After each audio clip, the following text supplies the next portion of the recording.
دوستانو یو ویډیو در سره شیر کوم او انصاف وکړئ چې تاسو خپل انصاف وکړئ چې آیا پاکستان کې دا څه حالات روان دي.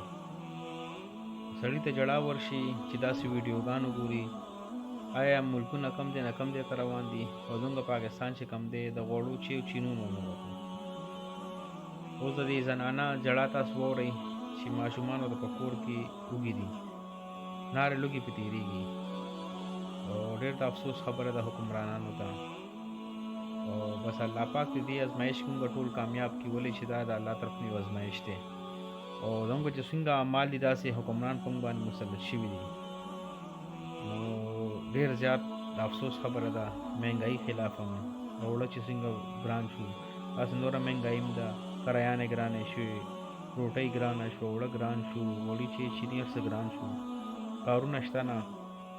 نو بس الله دې خپل رحم بس الله پاک نه دا دعا کوو چې الله پاک مو چاته محتاج ونه کړي، ولې چې دا څنګه حکومت یو حکومت ځي او بل راځي، بل ځي بل راځي، خو د غریب سړي چې کوم دی چې غور و فکر ونه کړو. هر سړی خپلې کرسۍ پورې انښتی دی او د هغه کرسۍ ته چې دې ته فرعون او نمرود هم غل و او حکمراني پې وکړه او د دنیا نه چې کوم دی ناکامه لاړه.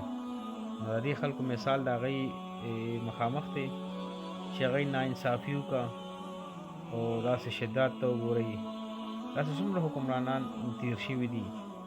نو د الله انصاف ورې چېرته تللی نه دی، د الله پکړ هم بیا صحیح پکړ دی. نو دا خلک د دی نه د هغې نه دې عبرت واخلي او اوس هم ورسره ټایم شته ایز اے مسلم چې کوم دی دوی داسې غریب عوامو سره داسې کوي. نو چې حکمراني غواړي نو بیا دې انصاف هم صحیح وکړي. نو الله دې زموږ په حالاتو باندې رحم وکړي او الله پاک زموږ د محتاجۍ نه وساتي. پاکستان کې بس الله پاک زموږ په حالاتو باندې رحم وکړي. الله پاک دې دا ټول خلک چې کوم دي په چا باندې مهنګایي راغلې ده او کاروبارونه یې نشته، د وړو درک ورسره نه لګي، نور داسې حالات دي، الله دې په دې کې کامیاب کړي. او بس الله نه دعا کوو چې الله دې نور خیر کړي او مالدار خلکو ته اپیل کوم چې غریب خلکو سره امداد وکړي. اور یہ ویڈیو میں سر شیئر کم دام تم کہا کے کہتی ہیں ہمارے گھر میں آٹا نہیں ہے. کتنے دنوں سے؟ 3 دنوں سے میں نہیں ہے. 3 دنوں سے میرے بچے بھوکے ہیں. میں 50 کا 100 کا منگا کے میں گزارا کرتی ہوں.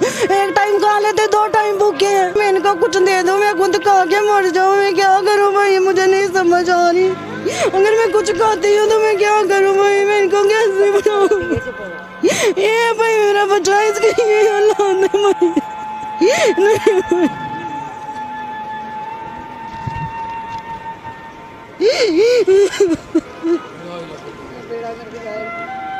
کیا نام ہے آپ کا؟